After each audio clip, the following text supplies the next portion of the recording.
Magandang gabi. Magandang gabi po sa ating lahat. Lalo na po dyan sa mga baguhan po nating mga creator dyan. Yung mga inspiring na maging creator dyan. Lalo na ng mga nagsisimula pa lang katulad ko.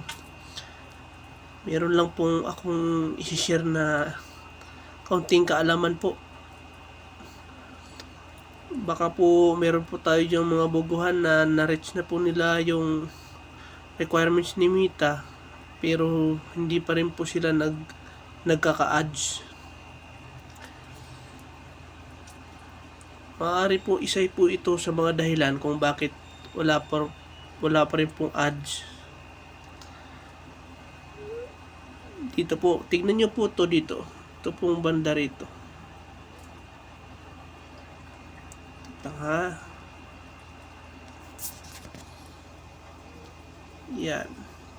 Click nyo po yan dyan.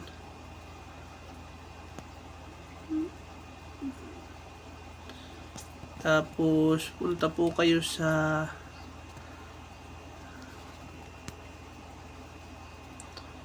dito sa about.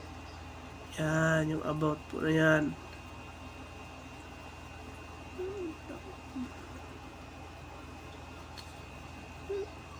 Dito po sa about na to, dito. Yan, dyan po. Punta po tayo dito, tapos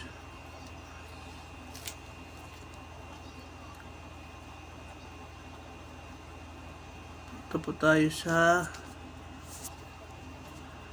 dyan, punta po tayo dyan sa page transparency. Tapos click po natin to, yung go to add library.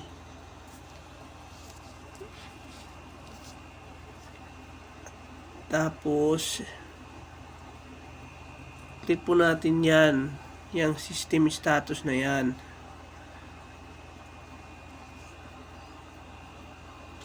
Tapos see details. Yan po, makikita po natin. Kapag yan po ay naka all green, ibig sabihin okay po siya. Pero kung meron po ito dito mga yellow na color, ibig sabihin po may mga issue po siya.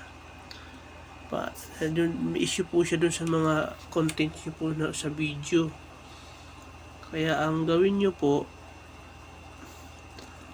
hanapin nyo po, puntahan nyo po yung content na yon at i-delete nyo na lang po. Makikita nyo po dito kung ano po yun sa history. Yan. Kung na-resolve nyo na po yan, makikita nyo dyan kapag nabura nyo na yung video na yun.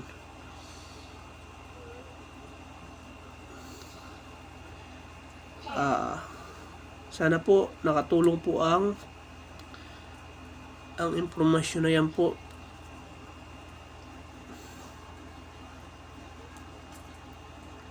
At kung meron po kayong katanungan at gustong malaman, may comment nyo lang po at gagawin ko po ng paraan para po masagot yung mga concern nyo. Kaya para po sa ulit sa mga baguhan dyan na kagaya ko, kapit lang, darating din ang ating panahon. Kaya nga our time to shine.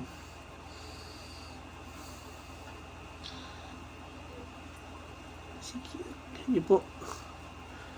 Yan lang po. Support po to my page for more